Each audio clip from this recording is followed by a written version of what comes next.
Razali with metric number 263202. I will explain about the conflict Philippines claim on Sabah. Before that, let me brief the history of the issue. The territorial jurisdiction over Sabah is one of the concerned issues between Malaysia and the Philippines' bilateral relations.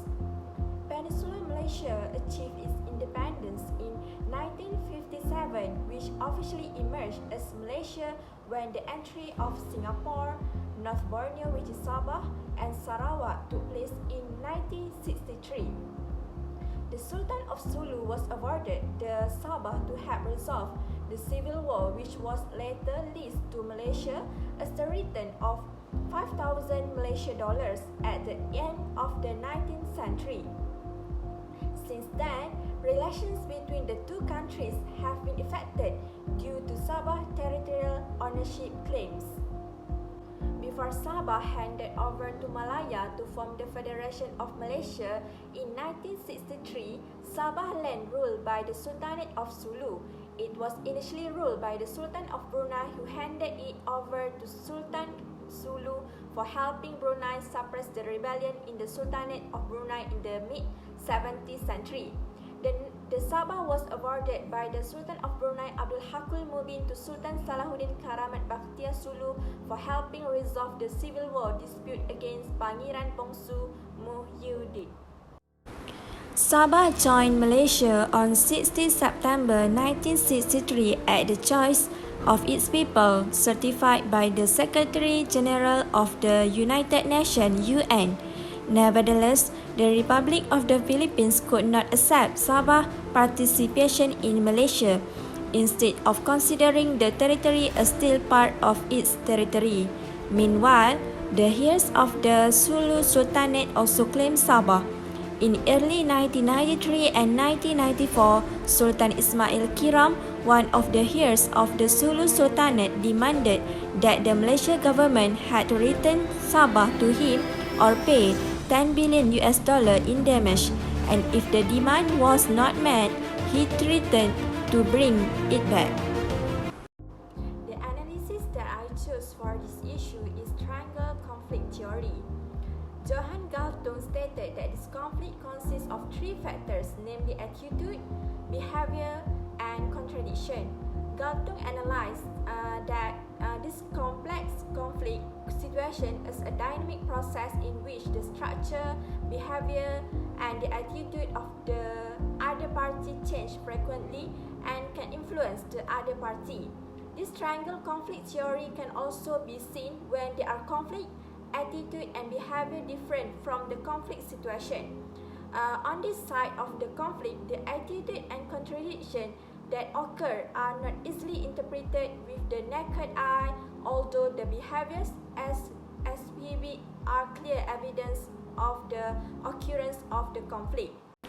This conflict occurs involving two actors or countries, which is Malaysia and the Philippines.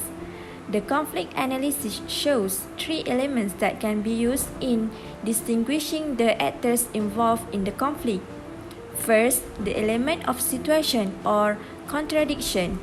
In this situation, the Philippines is claiming Sabah, which has been owned by Malaysia since Sabah joined the formation of Malaysia in 1963.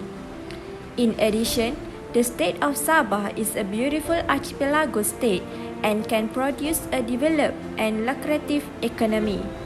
This is because the Philippines has not been able to accept the fact that Sabah has been Malaysia's right since 1963, but the Philippines still has not given up on claiming the state.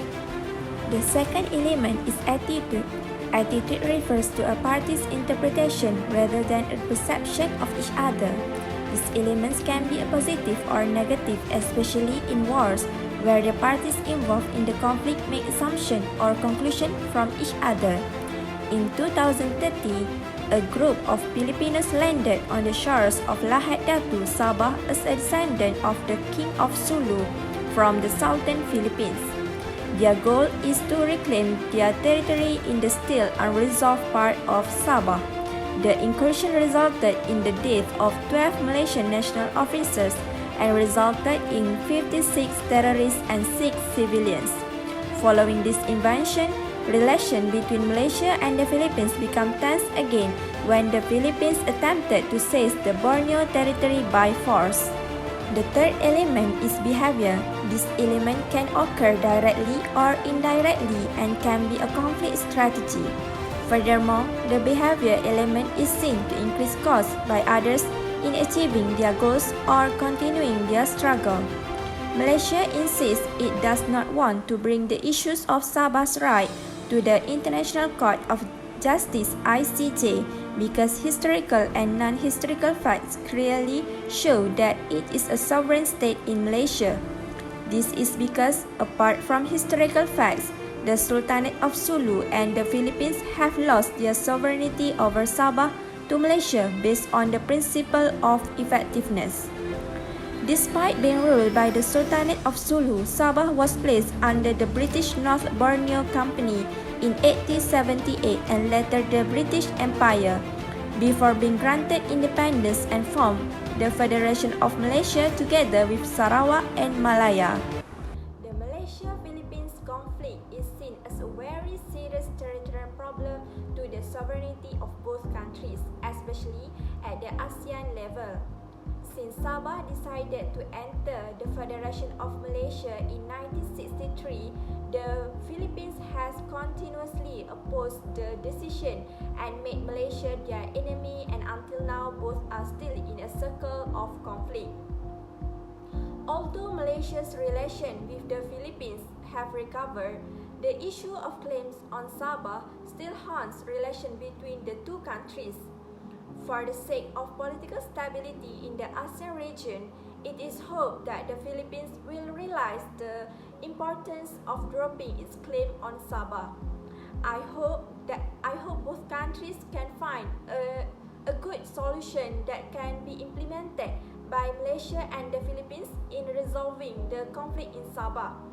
As we all know, Malaysia and the Philippines are members of ASEAN and should set a good example to other ASEAN countries.